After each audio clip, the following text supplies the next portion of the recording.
Welcome to the Grammar Tips and Tricks series. Hello, this is Kurt Wilson. I'm a writing tutor. Today I want to introduce you to Mnemosis. She is the Greek goddess of memory. And she's got a couple little tricks up her toga sleeve that will help you with those words that we all find confusing. Mnemonic devices are little memory joggers. Examples of these are acronyms. For example, almost all of us say NASA, not National Air and Space Administration. We remember little jingles and poems because those are easy to remember. They rhyme and they contain tips on how to spell and how to use words correctly. But the trick I use most often, the mnemonic device I use, are the little visual reminders that we find hidden inside words. Those are extremely helpful. Here's another acronym, almost as well known as NASA, is fanboys.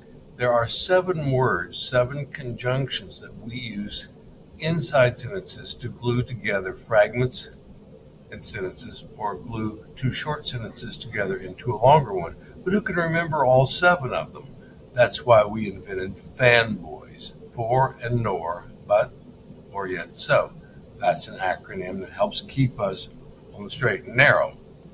Or little poems that help with spelling, such as I before E, except after C, or when sounded as A, as in neighbor or way, or when sounded as E, as in leisure or seizure.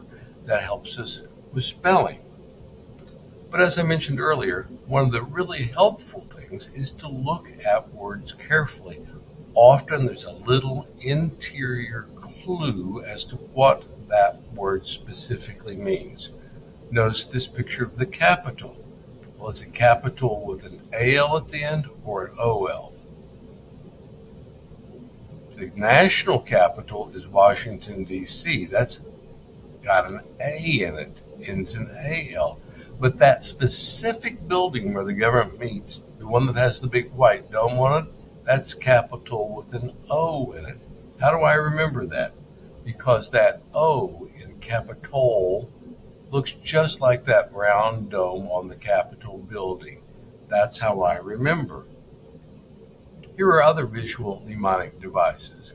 Far, farther is different than further. Something that's far is at a distance. It's spatial. So when you see or use the word farther, remember you're dealing with inches or miles or light years or something that's a distance. Further just means more of. There, with an H-E-R-E, the word here attached to it is a location, just like where that contains H-E-R-E. There, here, all those words are location words. T-H-E-I-R means belongs to them. Look to see, is the location word hidden inside my word? If so, that's what I'm dealing with. And a real problem for most people is affect versus effect. A, as in action, is affect. It's going to cause a change. Effect, starting with E, is the end result of that change. It's the effect of the action that causes change. Might be a black eye, might be a fit of laughter, but it's the end result. So that's how I keep those 2 words straight in my mind.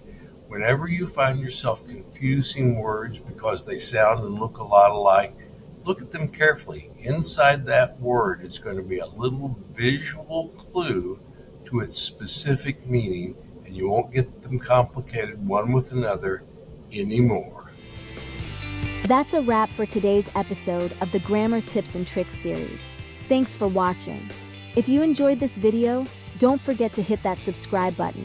Until next time, keep learning, stay curious, and we'll see you in the next Grammar Tips and Tricks episode.